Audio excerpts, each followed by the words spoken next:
not at all, if I can help it. I was just talking to that nice Mr. Lee about the points of interest in San Francisco. Item number 1, Mr. Lee is Chinese. Item number 2, I've got a big deal on with a Chinese banker from San Francisco. Conclusion, the simplest way to prevent you from messing things up is to keep you away from anyone and anything Chinese. Oh, for goodness sake, Dad. I can't afford to take any chances. I've got stiff competition. Any stiff we know? You should know Parnell. He gave us a rough time at the Investment Council's convention, remember? Mr. Parnell, you mean the practical joker. He's not out for laughs this time. His firm have handled the tank contract for years, and he's out to get a renewal. As a matter of fact, he's right on this train right now. He is? Good, then I can help you. You know, distract the competition. I could keep Mr. Parnell more mixed up than a bowl of chop suey. I don't need your help where that moron is concerned. Did I hear my name being used loosely? Oh, hello, Parnell. Dad was just talking about you. Oh, yes, I was just telling Margie how much I respected you as a competitor. Only not in those exact words, of course. All right, how about joining me in the club car for a chat about the Tang deal? Might as well lay our cards on the table, even though I have got mine up my sleeve. See you later, Margie. Remember what I told you. See no Chinese, hear no Chinese, speak no Chinese.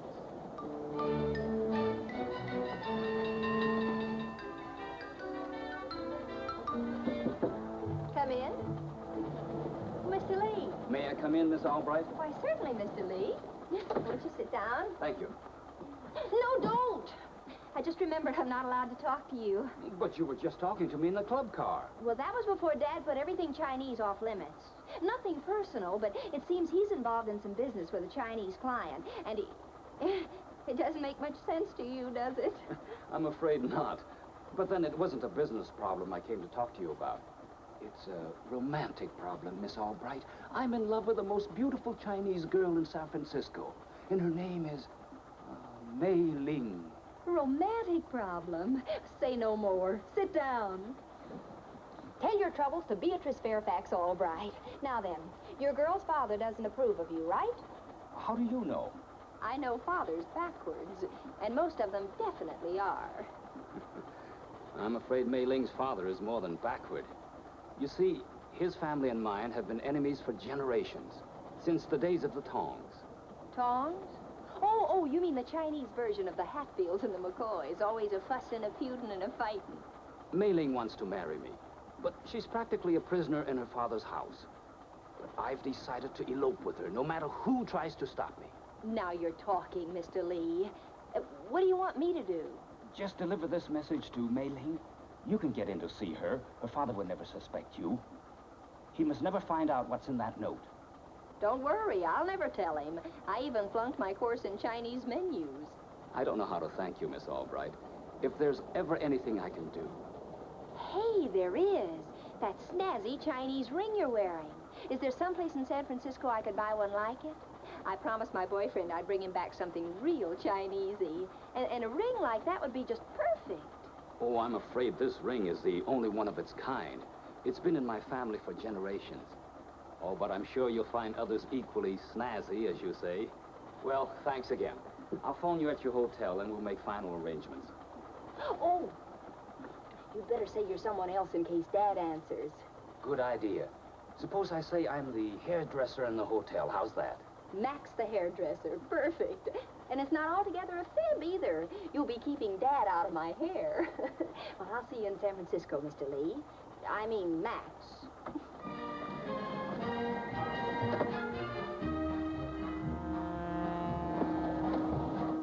I got rid of Albright. How'd you make out with Margie? She fell for it like a baby falling out of her crib.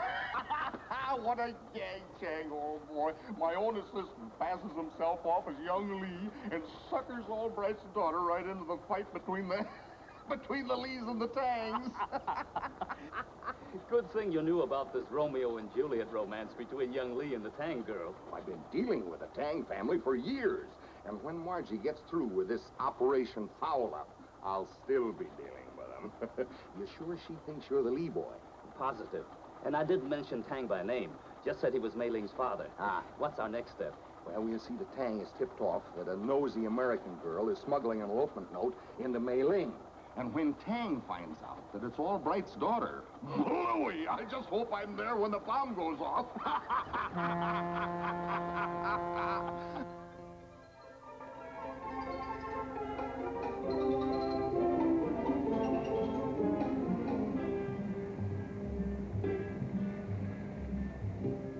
Yes, I have your address. Formosa Import Company, Grant Avenue. Right? I'll be right over. Goodbye, sir. Oh, Margie, I'm off to see Mr. Tang. What are your plans for the day? Oh, nothing special, just shopping, sightseeing. Good, good. Just don't get into any mischief. Hello? Oh, yes, she's here. Who's calling? Max the hairdresser? How could you have a date with Max the hairdresser? You just got here. Well, I left word when I checked in. Hello, Max? This is Miss Albright. When do you want me to keep that appointment? The sooner you deliver the note to Mei Ling, the better. I can make it right now. My father's just leaving. He's practically gone. Have a nice time under the hairdryer. That ought to keep you out of trouble till I get back. I'll see you later.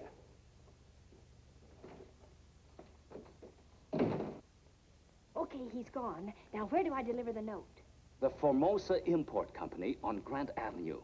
That's the main street of Chinatown. The family lives in the back, but you'll have to think of some ruse to get in to see Mei Ling. Her father watches her like a hawk. I'll think of something. Maybe what?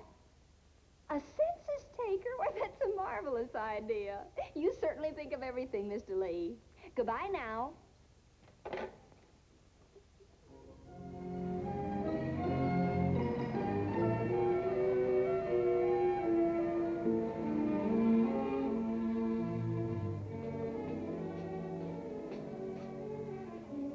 Be most careful with the chest and pack it well for shipment.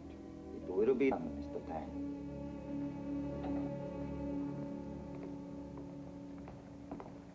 Mr. Tang? Yes? I'm Vernon Albright. Ah, Mr. Albright, you are most welcome to my humble establishment. I am honored. Thank you.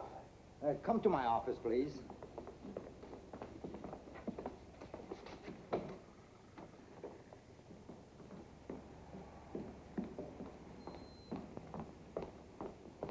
Excuse me, I'm the census taker. Can you direct me to the family living quarters? You speak American? Me want she go alongside family in back. Catch she kids and count them. One daughter, maybe two. Skip it, men. This must be the place. One moment, please. I'll call the proprietor. No, that won't be necessary. I'll just pop in. Just a moment. I need it. I require.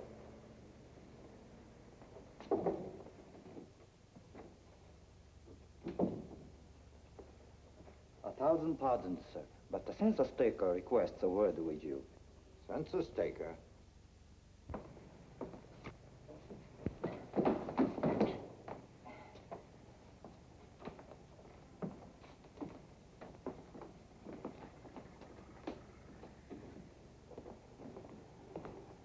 May I be of assistance? Oh, no. Well, that is, there's no need of bothering you. I just want to see the daughter, the lady of the house. I'm sorry. The living quarters are forbidden to strangers of the family. It is a custom of my people. I feel dizzy. I think I'm going to faint.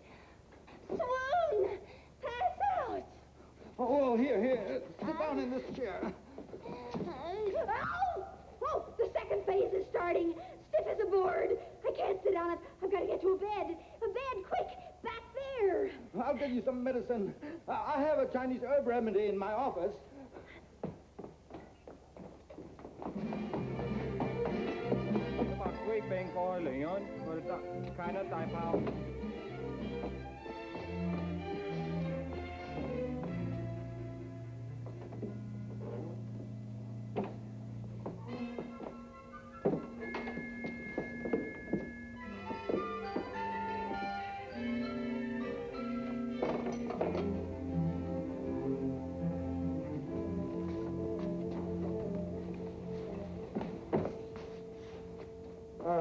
The lady who was ill, where is she? Ill? The taker of the census? She must have left.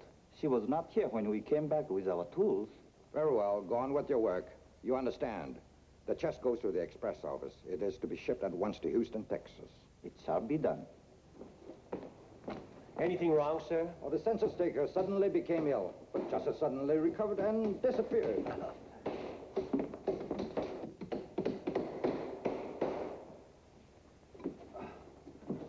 Let it down! Why strain our backs? We'll take it to the truck the easy way.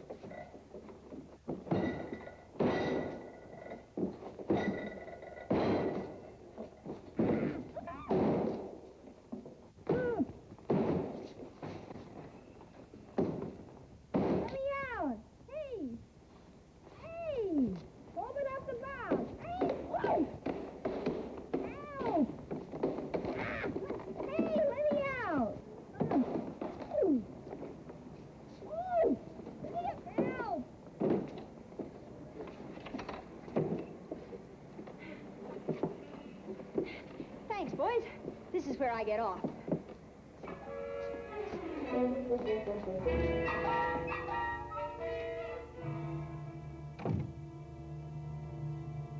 Are you Maylene? Why, yes. Who are you? Well, I'm Margie Albright, but my name doesn't matter. Here's what's important. A little billy due from your own private dreamboat. It is from Lee Sung. He wants me to elope with him. He says you'll make all the arrangements. Me? I hope that doesn't include tangling with your father. I understand he has a hate-on for the something borrowed, something blue routine. He certainly has. Your proposition is most attractive, Mr. Albright. Oh, then you'll sign a contract with my firm? Perhaps, but I must wait until Mr. Parnell has had an opportunity to submit his offer. Then I shall decide. I will have my daughter brew us some tea while we discuss the matter further. So if you can meet me in my room at the hotel, we can set up the elopement and away we go. Can you break out of here without your father knowing? I'll make it somehow. What about Lee Sung? He's going to call me at the hotel every hour on the hour. As soon as you're safe in my room, I'll let him know, and someone's coming. Mei Ling, would you brew a pot of tea for the census taker? What are you doing here? Oh, where am I? How did I get here? I must have wandered in during another dizzy spell. Oh, you poor child. Help her, Mei Ling. Oh. What shall I do? Oh, never mind. I'll give her some of the herb medicine. Oh, Father, not that horrid stuff. I think I'm all right now. Nonsense, my child. Do not let my daughter alarm you. She does not know the healing power of the ground ginseng root, the extract of ginseng, and the powdered dried eels. Dried eels? There now. You'll feel better in a moment. Water! Water, give me some water. No, my dear, water dilutes the strength of the herbs. Herbs, schmerbs, I gotta float these eels. Oh, now I'm really sick. Just lie back and Mei Ling will care for you. When you have taken care of her, bring tea to my office for my guest. My daughter will bring the tea in a moment, Mr. Albright. Hello? Yes, this is Mr. Tang. What? Who is this? This is friend of family. I wish to return favor done by you many years ago. So I tell you of American girl who secretly tried to arrange elopement in behalf of Lee Sung. No Lee will ever marry into my family. Who? Census taker. Call me back. I must hurry. Is there something wrong? Very much is wrong, but it is a family affair. Excuse me, Mr. Albright. I'd better get out of here. Sure you feel all right? Oh, sure. It was just the idea of those dried eels. Now, remember, you meet me at the hotel just as soon as you can. So, you are in league with those miserable Lees, are you? You plan for an elopement, do you? Please, Father. It's not her fault that I love Lee Sung. Go to your room, ungrateful one. I will deal with you later. No, Mei-Ling, you stay right here and stand up for your rights. Who does he think he is, anyway? I'm the father of a disobedient daughter. She must be punished. A fine father you are. You don't care whether she's in love or not. She's supposed to knuckle down to your old fogey ideas. What's your feud with the Lees all about, anyway? I'll bet you've forgotten what started it. Don't you dare address me like this, young woman. I'm a grown woman, and I'll do as I please, and so will Mei Ling if she's got the nerve I think she has. Get out of here. Get out. You bet I will. And I've got a hunch Mei Ling will, too. I'll be waiting for you.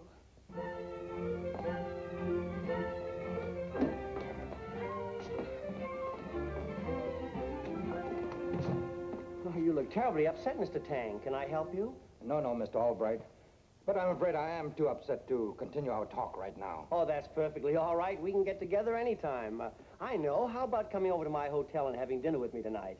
Thank you, but under the circumstances... Oh, come on. Forget your troubles. I'll even invite Parnell to join us, and then we can thresh the whole deal out face to face.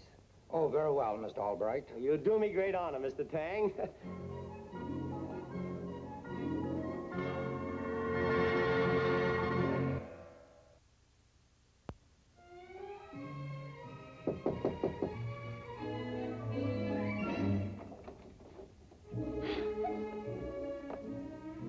Not a soul in sight. You must have made a clean getaway. Father has a business appointment. Which reminds me, I'm expecting my dad any time now. I'll stash you in my bedroom. Come on. Have you heard from Lee Sung? Well, not yet, but don't worry. You just stay in there and think beautiful thoughts. You've got honeymoon coming up. Hello? Oh, Mr. Lee. Everything's perfect. I've got Mei Ling right here in my room. She's hiding Mei Ling in her bedroom. Love that Margie. She's sure following our script. I gather your father hasn't returned yet. Okay, I'll hop a cab and take Mei Ling off your hands. Just be sure you keep her hid until I get there. See you later. Boy, this is perfect. Tang is on his way up here now. I'll meet him in the lobby and convoy him up to Albright's suite. And you get into your change of costume for the last act, Tang. You think Albright will fall for this? Why, Chinese haven't worn cues for 20 years. Ah, he won't know the difference. He thinks chow mein is the fur on a dog's neck.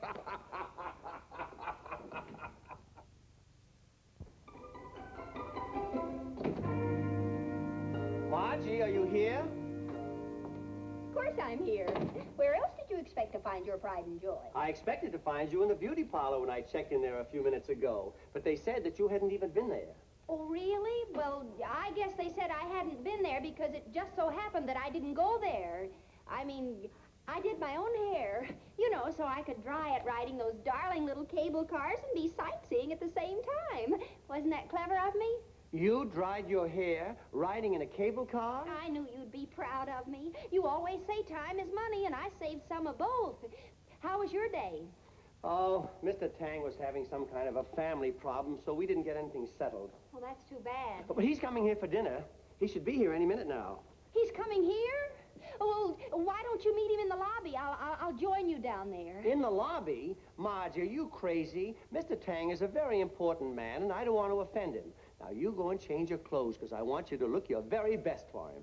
Okay, I'll go to my room and see what I can do. Real sporting of Mr. Albright to invite you, too. He appears to be an extremely honest and fair individual. Oh, sure, but you can't always tell by appearances. When you meet his daughter, then you'll see what kind of a man Albright really is. You know, like daughter, like father. It never fails. Oh, come in, gentlemen. Glad to see you, Parnell. I know you're really not, but it's nice of you to say so. Where's that enterprising daughter of yours? Margie? Oh, she's changing for dinner. She wants to look her best for Mr. Tang. Oh, please tell her she need not trouble herself on my account. Sure, go get her, Albright. I'm sure she'll make a big impression on Mr. Tang just the way she is. Go on, get her. Margie, come on out and meet our guests, and never mind fussing. Well, I did want to look my best for Mr. Tang. You, so it's you. You've met my daughter? Why, she's the girl who tried to persuade my daughter to elope with that despicable Lee Sung. But now, wait, I didn't know she was your daughter. I mean, I didn't know you were Dad's client. What's going on here? Won't somebody tell me what's going on? Don't try to tell me you didn't know what this meddlesome daughter of yours was up to. That's right, like daughter, like pop. Margie, I want an explanation, if there is one. Just give me time. I'll think of one. Allow me, Margie. Mei Ling!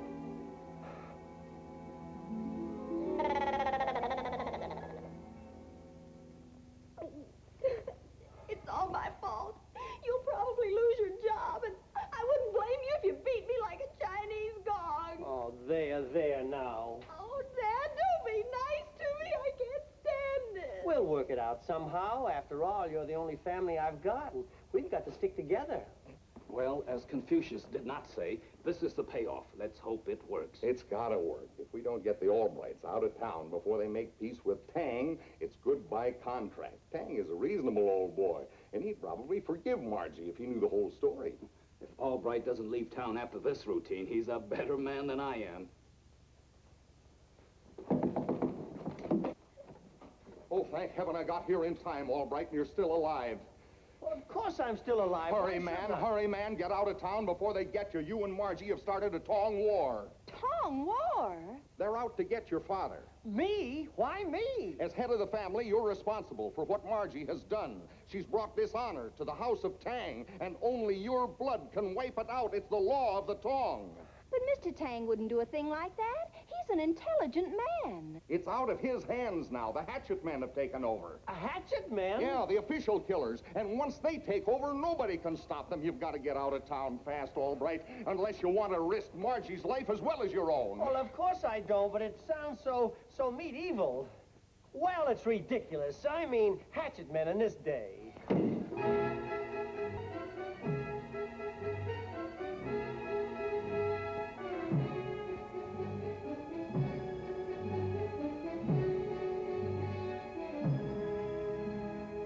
That was just a warning. The next time, you'll part your hair right down the middle. Don't worry, Albright. I'll get you out of town on the next train. Oh, Parnell, I take back everything I've said about you. You're a real friend. Come on, Margie, let's start packing. No time for that. Just get your toothbrush and pajamas. I'll have a cab waiting for you upstairs. Oh, Margie, I'm going to start packing.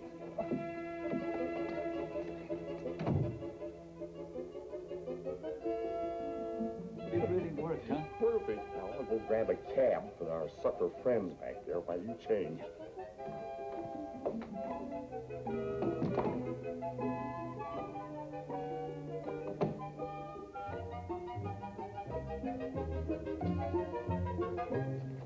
Miss Albright, go away. Hatchet men, kill. You kill me, all right, but not with your little hatchet. It's that phony hairdo that slays me. Let me out of here. It's only a little joke. Let me out.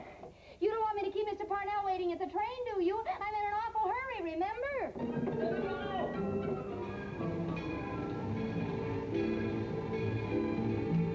Get in there, folks. You're safe now, Albright. The train leaves in 5 minutes. Oh, Parnell, I don't know how I ever can repay you for all you've done. Oh, well, really nothing. Just saved your life. Nothing at all. Oh, but you did do a lot, Mr. Parnell, and you've got something coming to you. Well, if you're ever in Chicago, look me up. Now, sit down, Vern, and take it easy. You know, Vern, you've got a girl in a million. Margie, now see what you've done. Don't worry, Dad. He'll be all right by the time he gets to Chicago. But he's not going to Chicago. We are. We're going to see Mr. Tang. But Margie, the hatchet man. Confucius say, only phony hatchet men wear convertible tops. All aboard! Come on, Dad, let's go.